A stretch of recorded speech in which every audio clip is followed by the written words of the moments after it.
and I cannot imagine that I'm crying on the second episode. I'm crying on the second episode of my podcast. You are listening to Slightly Healed, Mostly Unhinged, the space where we rip off the band-aid, tell the truth, and maybe cry a little. Hello everyone, and welcome to another episode of Slightly Healed, Mostly Unhinged. So today I want to talk to you guys about something very important. And if you are a parent, or even if you're not a parent but want to have kids, or for some reason do not want to have kids in future, maybe this question would have come in your mind. And also joining us today is a little butterfly. For those of you who can see me on the video, is a little butterfly because as I was thinking through the episodes and what I want to talk about on this platform, I thought my inner child deserves a seat at the table. So this butterfly, and in future you might see some other childish stuff that I will be doing and you will be okay with it, is me being okay with my weird, beautiful inner child. Alright, so back at it. So this episode, I want to talk about, all of us have thought this question in our lifetime, and that is, what if my kid hates me? And I'm talking to most of the people that might be a little bit connected to what I talk about. And those are the people who had some kind of trauma growing up. And if you're a parent right now, this question comes to your mind every day, at least for me. This question haunts me, or used to haunt me, and I used to feel like, what if I traumatize my kids the same way I was traumatized when I was a kid? And let me tell you a little story. So, people who don't know me, I'm the author of the book Wilted Flowers. It's a very raw book. So it's a book about all the childhood trauma, all the rage that I felt growing up, and how all that rage came back up after I became a mother. So it talks about the childhood trauma, it talks about mother wound, it talks about all the nasty things that you want to put under a lid on. It's sad, you will cry about it, it's like heartbroken. But when I was writing this book, it was a big surprise, not to everyone around me, but also a big surprise to myself, because I used to be, and still am to an extent, inherent people pleaser. So even when I was going through all these things in my childhood, no one knew about it. Because and especially for girls, since you get some sort of consciousness, you always feel that you need to make yourself small. You need to be the peacekeeper of the family. There's enough shit going on with the family, with the parents, with mom, dad, with siblings. You do not need to be extra burden. So even if I was feeling these things all throughout my childhood years, my preteens, my teenage years, I never talked about these things with anyone, especially my parents, of course. And then when I became a mother, all this can of worms opened, and I couldn't figure out why am I not able to put a lid on this, how I did it before. Why am I not able to close this box and lock it up in some dark corner of my soul, how I did it before?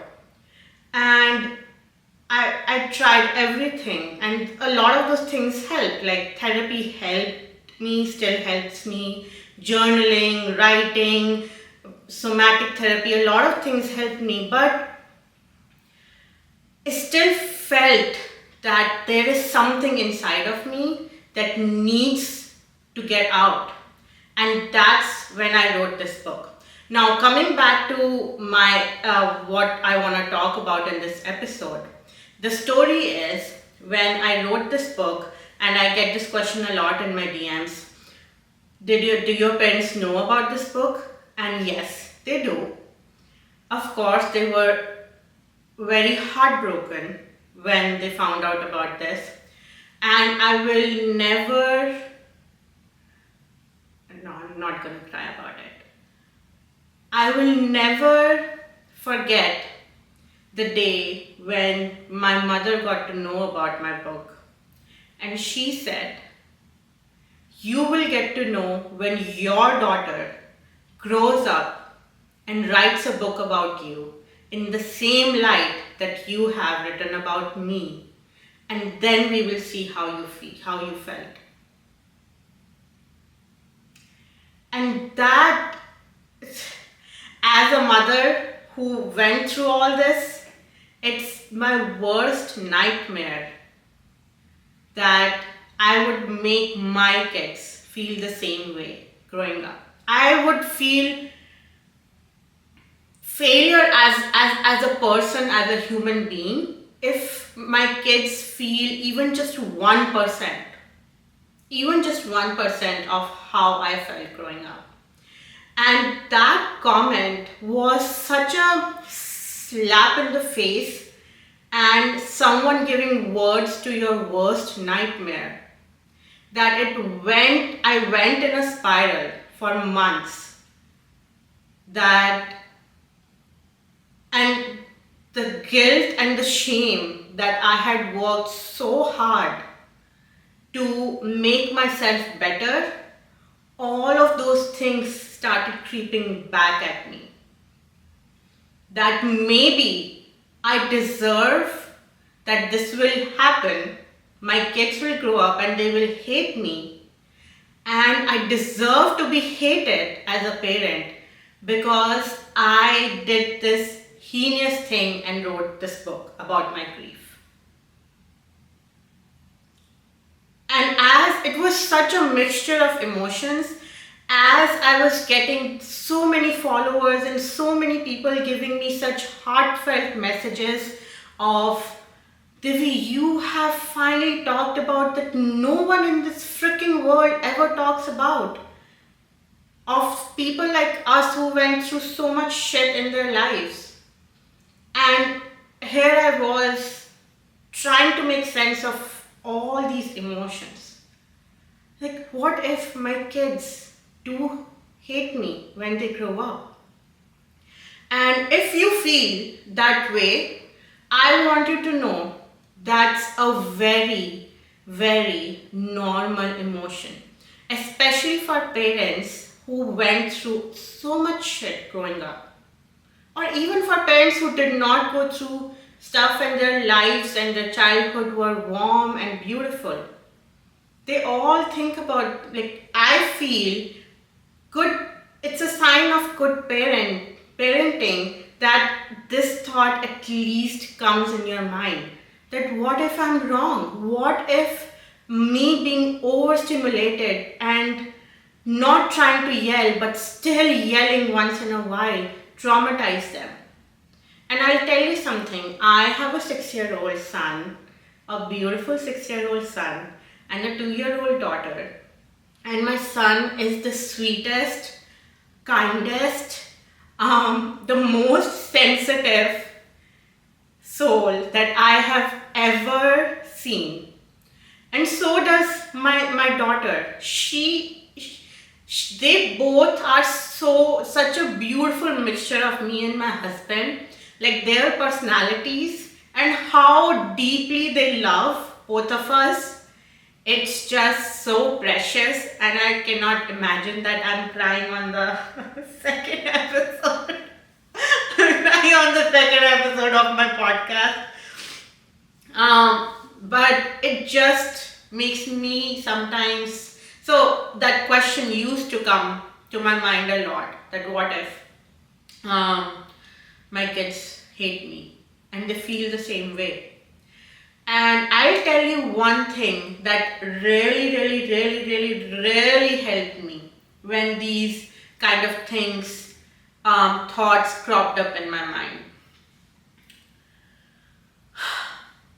I need to be okay that I will drop the ball somewhere. I need to be okay as a parent that I am a human being. I am also flawed and I might not drop the ball the same way as my parents did, but I might drop the ball somewhere. Where the change comes is if my kids, I hope my kids feel peace. I hope my kids feel peace and I hope my kids feel comfortable enough that they are able to tell me that mom, I'm sorry, no, sorry. Mom, you dropped the ball here, or dad, you dropped the ball here. And where the change comes is instead of how the reaction I was given when I finally felt, I actually never felt comfortable talking about this. I thought that and I felt that was the only way for me to stop crying every night about the things and the shit that happened to me when I was a kid. Was to write about, was to start talking about it.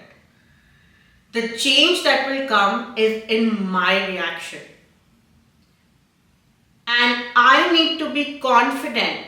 I need to put a little bit of trust in my future self as a parent. Then when that day comes, I will say, thank you for sharing that with me, baby. How can we make it better? How can I make it better now? I'm so sorry that I dropped the ball on that particular thing. I'm so sorry that it still hurts you when you're an adult. I am so sorry that I should have made more of a comfort space for you to come to me before. And if that day happens, I will do anything. Therapy, like having like therapy with your parents is like the least amount of stuff that I can do for my kids. Like, and I, believe me guys, I think a lot of you know this. We can like do anything for our kids. And everyone says that we will do anything for our kids. But I will apologize for my kids and to my kids. And that gave me such peace, finally, to give myself the permission that yes, I do not need to be perfect. I will not be perfect. Especially from all the shit that I came through. I will not be perfect. But I will never just leave the relationship in anger, frustration. I will never make my kids feel that way. That's a promise to me. That's a promise to my kids. And that's a promise to this universe. I tell this to everyone that universe gave me the best gift. It gave me two beautiful souls. Two beautiful souls to take care of them. It gave me two beautiful souls, their mental health, their physical health, everything. Like, do you know how pure and innocent and like how in depth, like how deeply kids love their parents? Every kid, I will die on that hill. That every kid loves their mom and dad. And if year after year, or as an adult, if they are maintaining distance from them, then it's something on the parent side. I will die on this hill. I do not care if people give me hate comments, because I do get hate comments for that. But that's a story for another time. So if you are a parent, or if you are not a parent and you are thinking about, I went through so much shit, would I be a good parent? Should I have kids? I don't want to make a decision for you, but if you want kids and this is the only thing that's stopping you, tell this to your soul. Tell this to your soul that I will drop the ball, and that's okay. Because what you do after dropping the ball, or what you do when you get to know that you dropped the ball, is what matters. I will say it again, all the overstimulated parents, all the parents who are juggling 500 things, all the moms, all the dads who feel shitty about that they dropped the ball. Here, they were overstimulated, they yelled one time. I'm not saying that all yelling is good, but we are human beings. Shit happens. If you know, even today, if you know that you dropped the ball somewhere, apologize to your kids. Just apologize. Just hug them. You love them so much. They love you so much. Apologize to your kids. Tell them you love them. Tell them you're proud of them. Tell them that they are beautiful and kind and happy. Shower them with blessings. Pray upon them. Be kind to them. Treat them as human beings. That's all it takes. You will drop the ball, but what you will do after dropping the ball, how you will take when your kids blame you if something happened, that's what matters, not dropping the ball.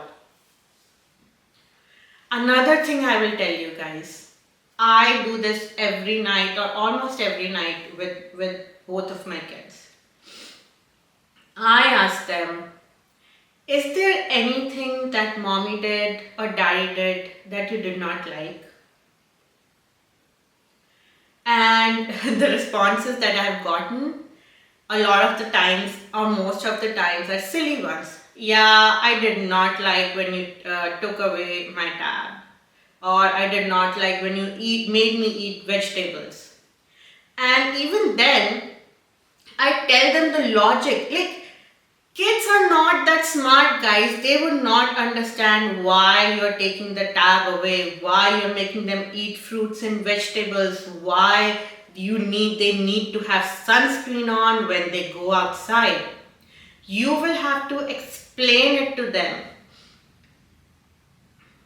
You will have to explain the logic that I did ABC as a parent because XYZ.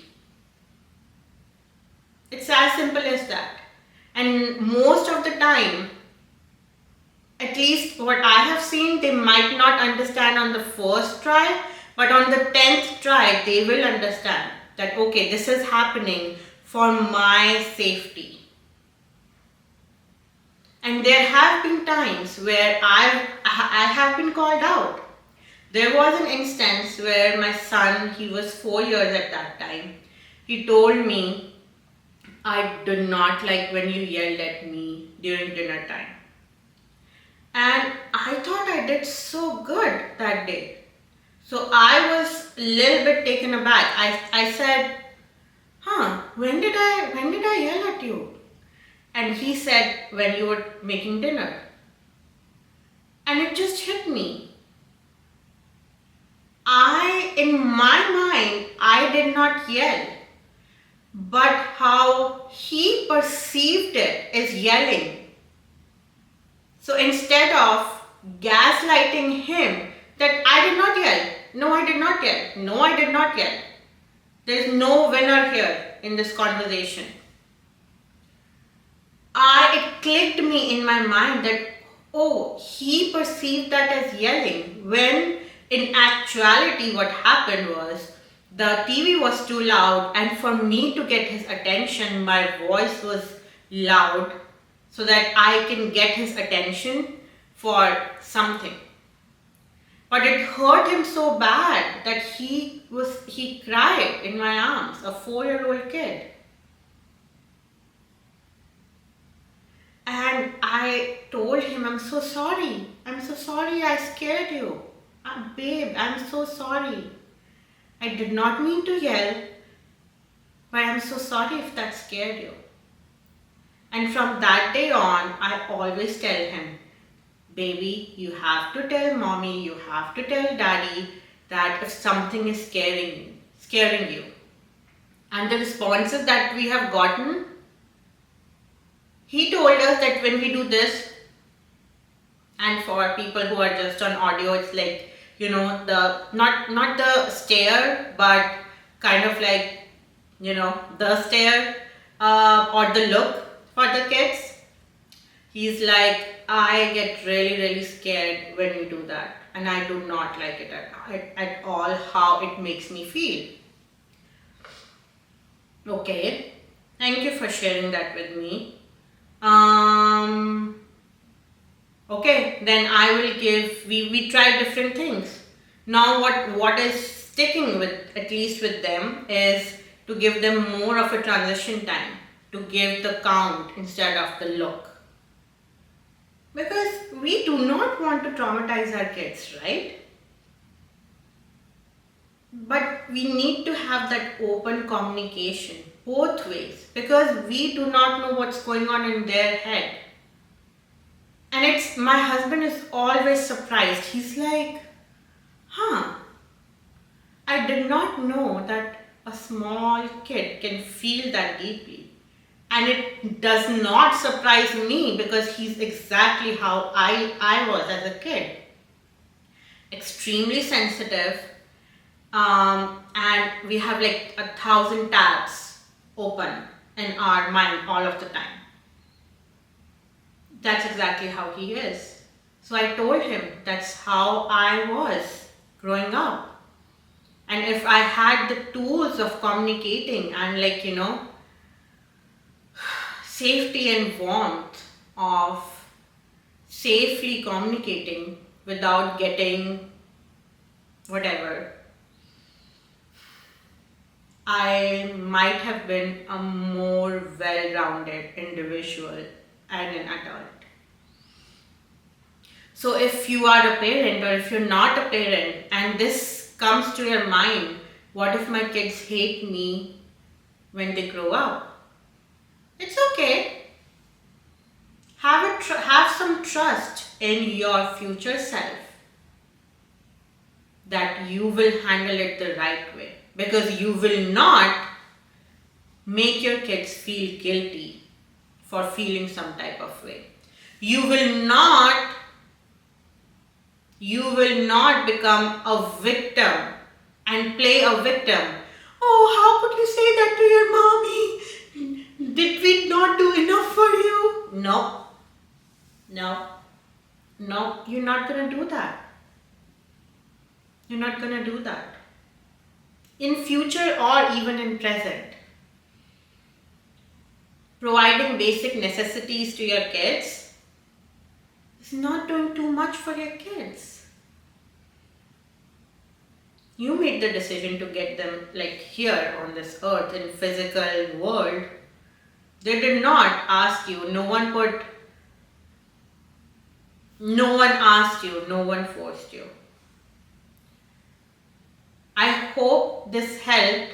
This helped me immensely, having an open conversation with myself helped me a lot in figuring out with this question.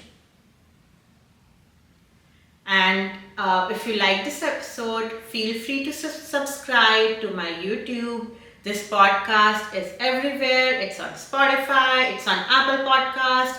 Add in the comments if you ever felt this way, or if you have any other things that parents or people who are thinking to be parents can try on how to be a better conversation between them and their kids, how to get upward feedback in corporate language, and how to be okay taking that feedback. All right, I love you guys. Have fun. Thank you.